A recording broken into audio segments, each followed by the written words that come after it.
બનાસકાંઠા જિલ્લાના કાંકરેજ તાલુકાના રાજકારણના પાપે 9.25 કરોડનું આયોજન ખાડે ગયું।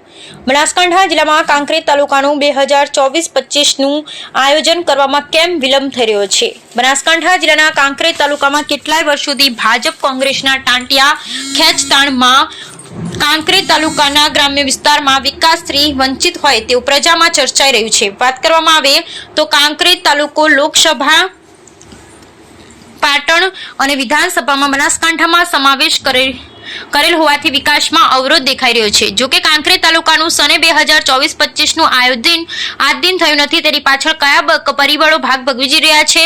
તાલુકાના વિકાસમાં રોડા નાખી રહ્યા છે? શું પ્રજા બધું સમજી ગઈ છે? જો કે સત્વરે કાંકરેજ તાલુકા વિકાસના કામો વિગતે જોઈએ તો વર્ષ 2025નું આયોજન 2.50 કરોડ એટીવીટી, 1.5 કરોડ 15% વિવેકાધીન, 2 કરોડ 50 વિકાસશીલ, 3 કરોડ 20% તાલુકા કક્ષા, 0.25 લાખ પ્રાંત કક્ષા, કુલ કાંકરેજ તાલુકા 9 કરોડ 25 લાખનું આજે પણ થયું ના હોવાનું કાંકરેજ તાલુકાની પ્રજામાં ચર્ચા ચાલી રહી છે।